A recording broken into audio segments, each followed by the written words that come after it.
বাইরে বেরিয়ে গিয়েছিলাম, না হলে প্রাণে বাঁচা যেত না।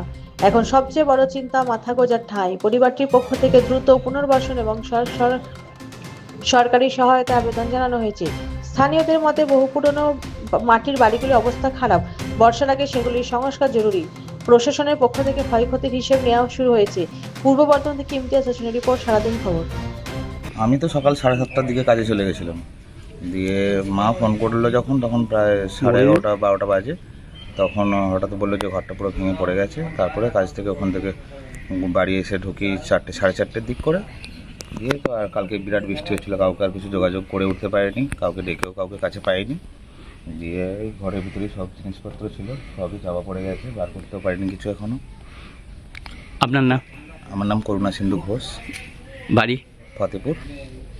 এটা আমাদের পহলামপুর জিপি রায়নাটুয়ের ফতেপুর গ্রামে আমরা এসেছি। ফতেপুর গ্রামে এই অকাল যে বর্ষণ চলছে, আপনারা দেখতে পাচ্ছেন যে প্রাকৃতিক দুর্যোগ প্রায় 1 মাসের উপর হয়ে গেল। এর ফলে একটা বড় দোতলা বাড়ি ভেঙে পড়েছে মাটির, মানে জলের চাপেতে। আমরা সেই ফ্যামিলির পাশেই আমরা এসেছি, কারণ আমরা এলাকার মানুষ যাতে এই যে একটা বড় ক্ষতি, সবচেয়ে উপরওয়ালার কাছে একটা মানে আমাদের যে তাদের বাড়ির কারোর কিছু হয়নি, মালপত্র সব নিচে পড়ে আছে বাড়ির তলায়, গাড়ি ভেঙে গেছে, একটি অনেক কিছু হয়েছে, কিন্তু যা কোনো ব্যক্তির কোনো ক্ষতি হয়নি, এটাই সবচেয়ে বড় পাওনা। বাড়িটা ভেঙে গেছে, আমরা সরকারিভাবে এবং আমরা দলীয়ভাবেও চেষ্টা করছি তার পাশে থাকার। আমরা বলেছি কীভাবে কী করে, এবং বাড়িটাকে এখন এই মুহূর্তে যা আছে অন্য বাড়িতে ওরা থাকার ব্যবস্থা হচ্ছে। এখন ওনাদেরকে এখানে সরিয়ে কীভাবে এটাকে ভেঙে একটা করতে হবে।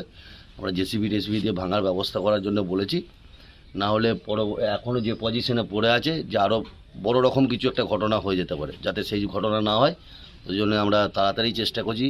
আমার ব্লকে বিডিওর সঙ্গেও কথা হয়েছে, বিডিওর টিমও আসছে, সব দেখে ইনকোয়ারি করে আমরা সরকারিভাবে রিপোর্ট পাঠাচ্ছি কীভাবে কী করা যায় পরিবারের পাশে। নাম? সৈয়দ কলিমউদ্দিন, রায়না 2 ব্লক তৃণমূল কংগ্রেসের সভাপতি।